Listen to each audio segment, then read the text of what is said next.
I just published my third book, and here's a few tips and lessons that I've learned through the process to save you a little bit of time and money before you start heading down the author path.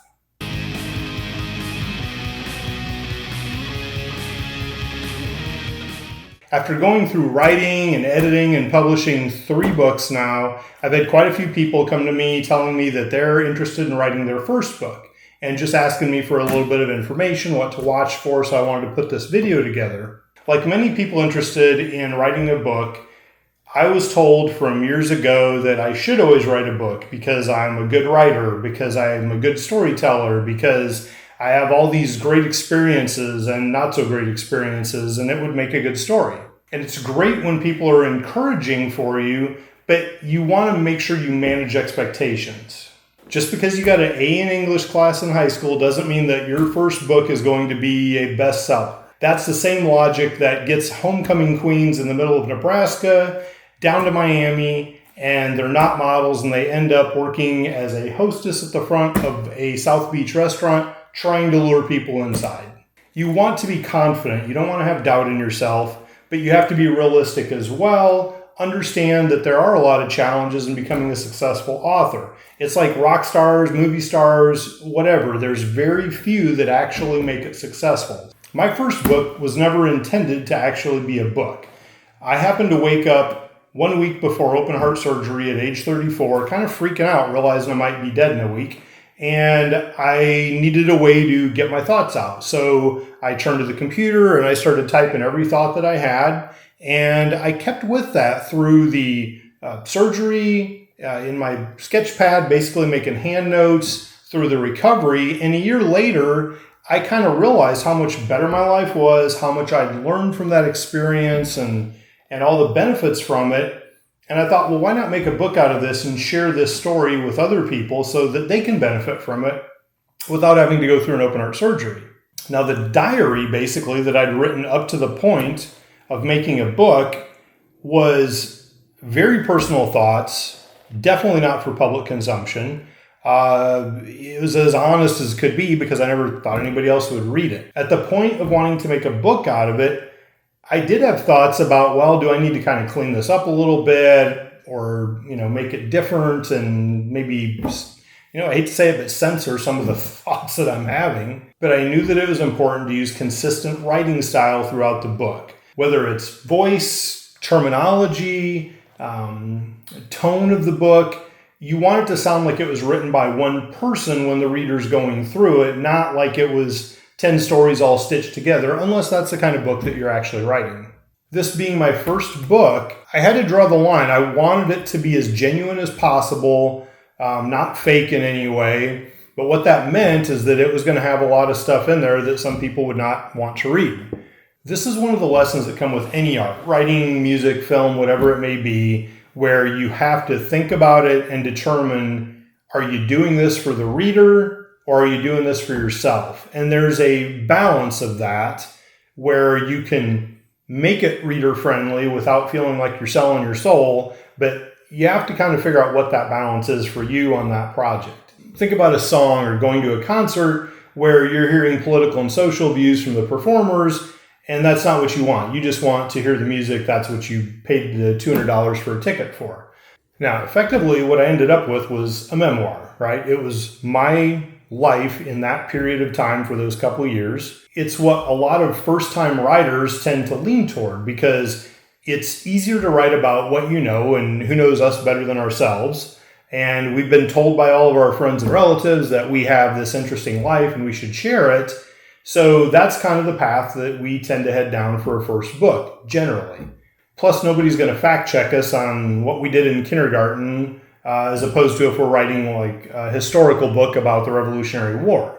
So it's all basically coming from within. The downside is that nobody reads memoirs by nobody.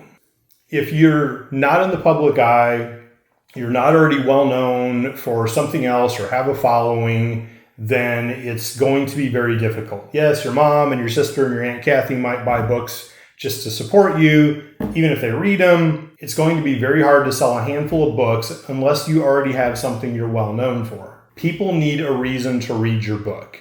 And you being you is important to you, but not to them if they don't know you. In general, people read to either do one of two things: learn or be entertained. If all I had was just my personal memoir, that wasn't going to be enough to make somebody look at it and say, I'm going to buy that book. I did, however, feel like because it addressed the heart surgery, that there was a self-improvement aspect to the book, and maybe that would be a reason for somebody to read it, to go on the journey with me of what I went through with heart surgery and improve their lives in the same way that mine improved. The reality is that the book landscape is flooded. Nowadays, with the self-publishing options, it's even more so than it was before. If you find a book title that isn't already taken, you're doing really well. But the idea that you're going to go out and write some subject matter that nobody has ever done before is highly unlikely. Not impossible, but highly unlikely. And if so, is there going to be a demand for that material? Choosing the right title can be very important. The trick with this is that if you choose something that's clever and a reference to something inside the book, which a lot of people do, and that's a good thing to do, but if they just see that title, they may have no idea what the book is actually about, again, if you're not famous already. So I called mine Bouncing Off Guardrails. The reason for that is because Bouncing Off Guardrails was a reference to my cousin having drank too much and woke up on a bridge with both car doors torn off because he bounced off the guardrails on this bridge. It's also, that's the literal translation, but there's also a figurative one in that I'm an extremist. So I could go from stone sobriety to blackout drunk or whatever the case may be. But I'm definitely more of an extremist and all or none type. So I like the title. I think it was very appropriate for the book and for myself as the author. All that aside, when I finished the book, I had the material, I had the title, I had some photos I wanted to involve with it. And the next question was, how do I publish this? And so I knew nothing about publishing a book, and I had to choose what is the best publishing option for me.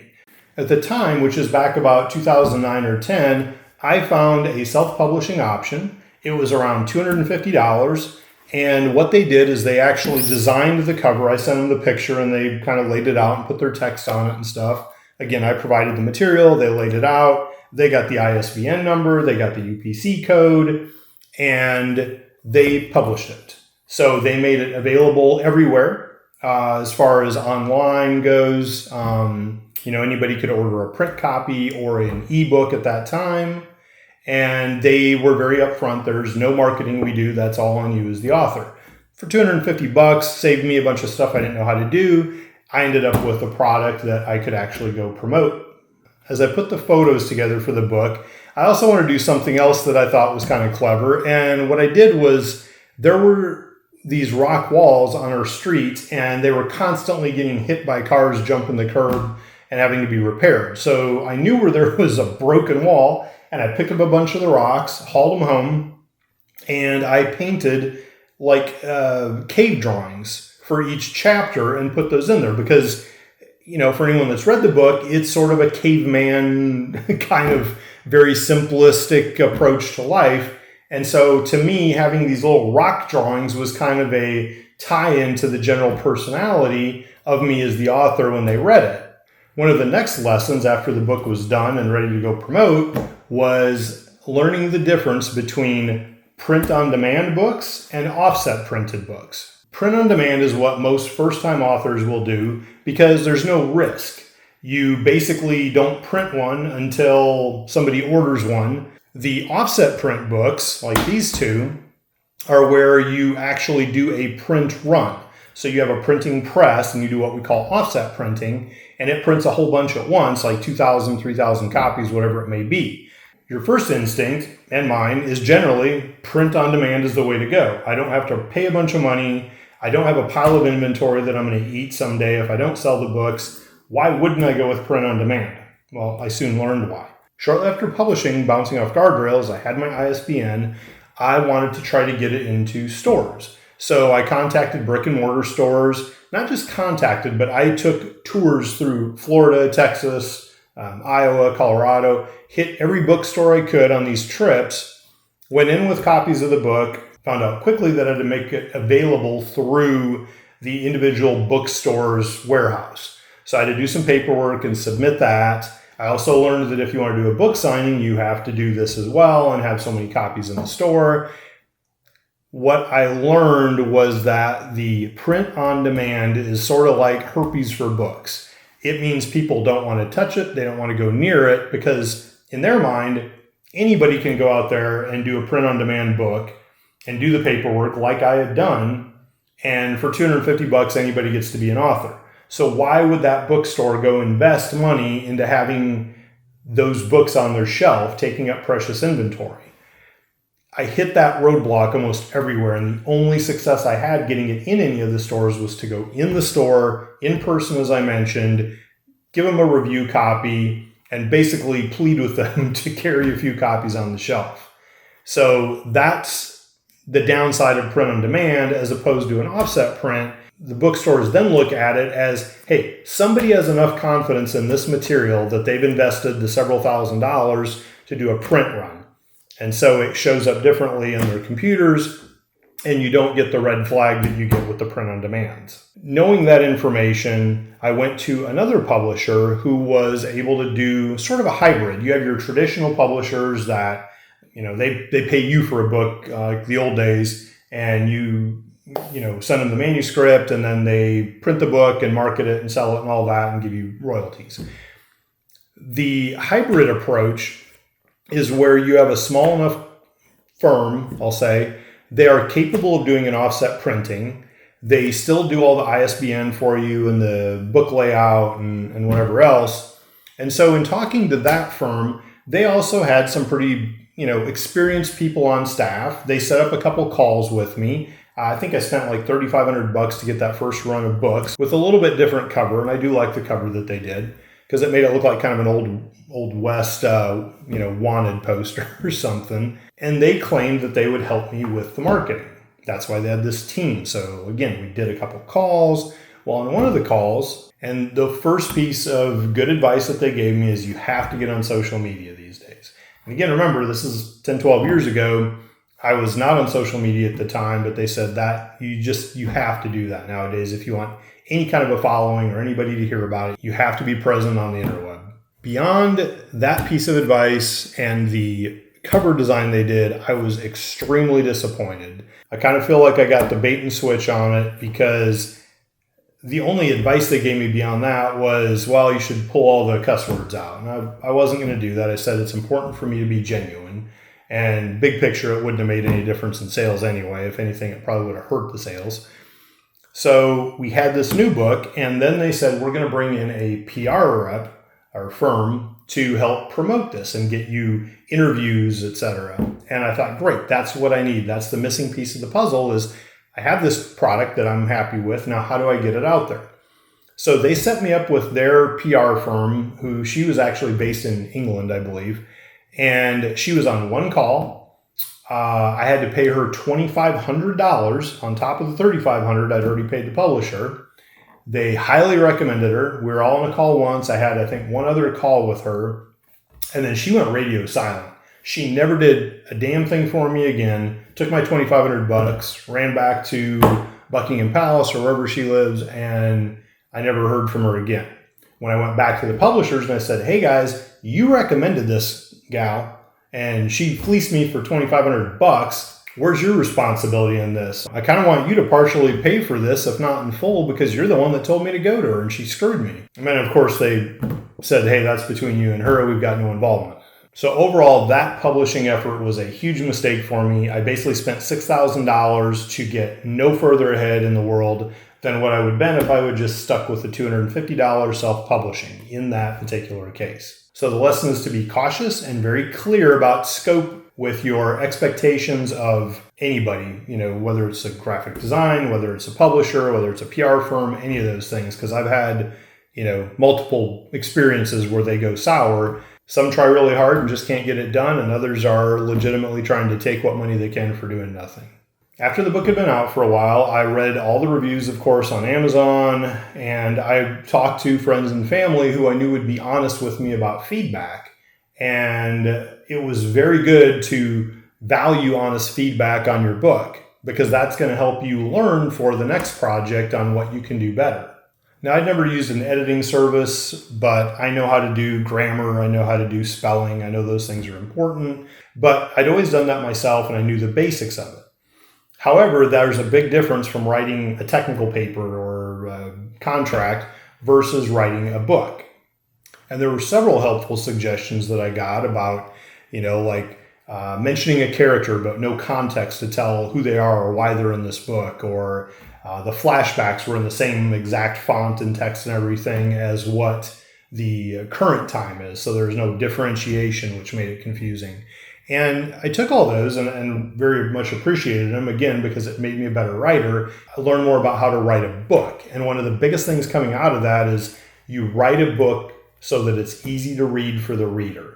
Think about anything that you read. If you have to go back and read the sentence again to figure it out because there's commas missing or it's not clear or who is that person again, it gets really frustrating, and you don't want the book to be a frustration point for the readers. You want them to enjoy reading it. You don't want them trying to figure out what's going on. You want them to sit back and enjoy the story that you're trying to tell them. So make it easy to read. Now, when putting something in the public eye, you have to consider how is it going to affect the rest of my life.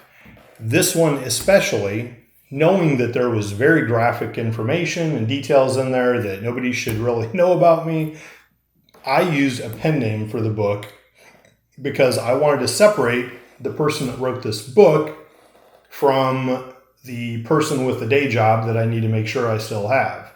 And so I even set up 2 LinkedIn accounts.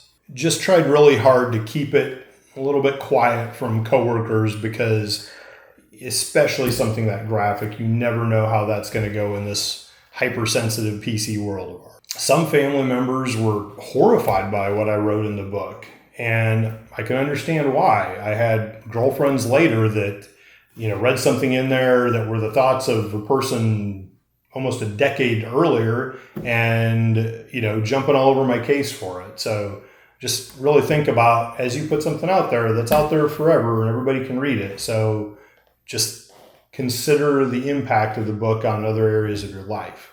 When I started the second book, it was much more deliberate. I intended to write a book and I intended to make a documentary film about it as well. I implemented the input that I'd received on the first book, and I made something that was much more reader friendly, but not something that I felt like I was selling my soul. It still felt very genuine to me as well. I was still light years away from being famous or any form of that. I didn't have any other reason for people to follow me or be fans besides the motorcycle stuff I'd been doing on the first book and some of these motorcycle car events. And it was still a memoir. It was just sort of a sequel to the first book. The thing that was different about this one is I set a goal to break the cross-country motorcycle speed record. And so now, even though I was still kind of a nobody and didn't expect a lot of people to buy this just because it was my memoirs, there was something very unique about this. The trick is that I had to actually do the task successfully, or none of it was going to happen. No book, no movie, no nothing.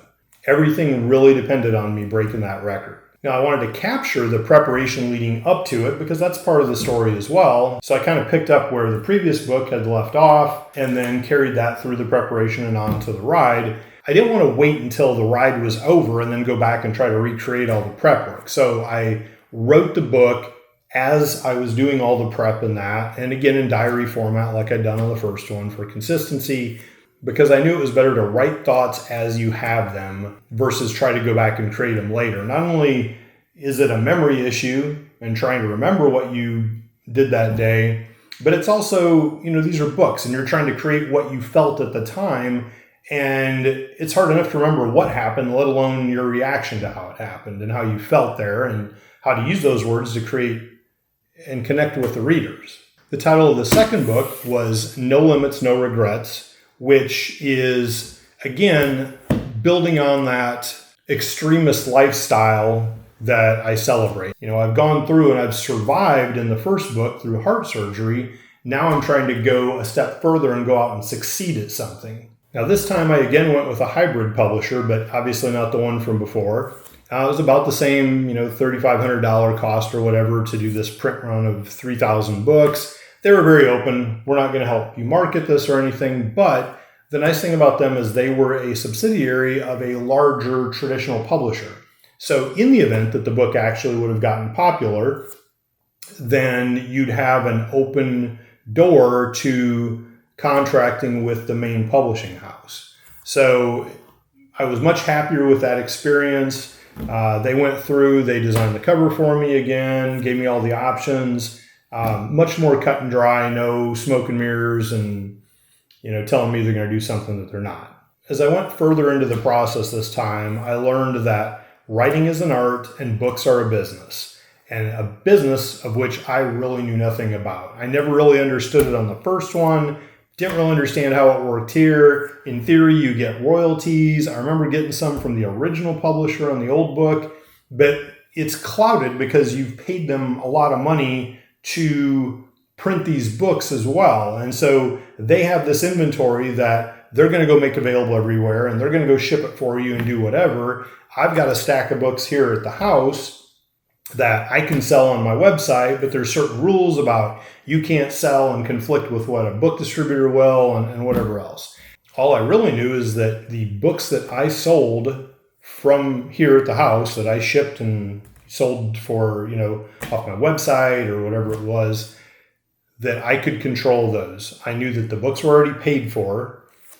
I kind of knew the individual print cost of each of those. I knew the sale price I was getting, and I knew what I was charging for shipping, and I could figure out what I packaged and all that other stuff. Big picture, I did end up losing money on both of those because between these two projects, I spent, close to $10,000 to publish both books in the offset print range and never got anywhere near that back for revenue. Now, the third book I wrote, Sunshine Among the Clouds, is a very different book. It's still a memoir technically. I wrote it over the past few years and I released it right before open heart surgery, this most recent one a couple months ago. And although it's still a memoir, it is a very different writing style than these other two. It's not done in diary format like these two. There's no cursing in this one. It's much more age-friendly. When my girlfriend, Sunshine, passed away years ago, I basically locked myself in the house, turned all the lights out, and had the angriest heavy metal blasting in the background. And I started back at sub 2 years old, writing every awful, dark memory, pain, agony, whatever that I could in my entire life, ending at her funeral. When I finished that, I went back and I started writing the second half of the book, which was all the great things about my life and all my accomplishments and happiness and time with her and the dog and everything. And then the end sort of ties it all together, saying this is why perspective on life is so important. And you need those dark times as well to balance and appreciate the good times. So now I have another memoir, a third one, but the value in it, or why would the reader read it, is much more about improving your personal perspective on life, happiness. Maybe you're going through grief or addiction or whatever it may be, and you want to read someone else has been through it, right? You don't feel alone anymore because someone else has gone through it. And a lot of these details in here are extremely personal again, but there's stuff that most people don't talk about or share. I can confidently say that this is the best of the three books that I wrote, not just in quality of the writing style, readability, and all those, but just in terms of purpose and how it's written. And I think just being, honest about not just, hey, here's the fun, wild stuff I used to do, but yeah, there's been some dark moments, and I'll be honest and share what those were like. Just because I think it's the best book I've written doesn't mean it's going to be a raging success. It just released recently, so I'm still testing the waters. I'm still recovering from the heart surgery. I would say that I have a larger fan base than I had before, and I have done quite a few interviews at this point. I've done them for radio. I've done them for TV, for print, whether it's about the books or the movie I did about that one. And so there is more of a fan base. I also better understand some of the interview process and how to run the social medias and set up the stores and all those things. So I think it has a better chance of success where these other two were not so much. And for publishing, I decided to take it more into my own hands. I didn't like the idea of not knowing what was going on with the dollars and cents of this stuff. So what I did is I got my own ISBN, which you can do online. I got my own UPC code. I got my own QR code to take them to my website. I took the photographs, one up here in the mountains and one with the dog at the beach just this past December. I was able to use Photoshop that I've now acquired for myself, and I could design the layout. All those things and skills that I've been able to do make me not dependent on a publisher. Once I had the book, I had a couple ways I went with it. First of all, I was in a hurry to get it released before surgery, just in case. So I went through Amazon first, and the reality is that people buy books on Amazon. They don't necessarily want to pay me $7 shipping when they can get Amazon Prime or whatever. Amazon is an option that I didn't have on the previous two. What it now offers is an ebook, for the Kindles, and it also offers a print-on-demand option. So I uploaded my manuscript with all the chapters laid out, all the photographs put in there, and I know enough about how to do that, put the gutters in, etc., design the layout, put that in there, uploaded everything, and they made it available so that somebody, wherever they're at, can go order a paperback, and very soon they have a paperback copy coming that was printed on demand for them. That saved me having to deal with actual books coming in or running to the post office or UPS store or anything to go ship those books. However, I also took the manuscript and the cover and went to a printer right here in San Antonio and had them do a print run for me as well. I have Amazon printing on demand, I have ebooks available on Nook and Kindle, and I have this inventory of books here in the house that I can ship as they're ordered through Facebook, Instagram, my website, whatever it may be. And that's for people, depending on your demographic, they may like that signed copy of the book. So, I can only do that if they order it from me here. But I've had to figure out what's the cheapest way to ship it and try to make sure I'm being smart about that. And this time, I also made an effort to understand the numbers. So both this book from Amazon and the printed copies over here from the local printer, both are running about, $5.50, whatever, to print each copy. So that's not much different. The big difference is that with Amazon, when they sell a print-on-demand one, the profit between the $18 retail on this and the $5.50 print cost, Amazon takes about half of that for them to go do the run around, ship whatever and stuff that saves you. For the copies here, I actually get to keep all that profit, and the shipping cost gets added on to the cost to the customer. So there is a whole lot more upside potentially in profit for me to sell books here locally. The challenge, of course, is that Amazon is where everybody goes to buy a book these days, like it or not. It's a bit of a gamble. Again, you can take the safe bet through Amazon's print on demand that is available to everybody, that they can easily find, they get cheaper shipping, and it's your hands off. You just wait for your royalty statement to show up.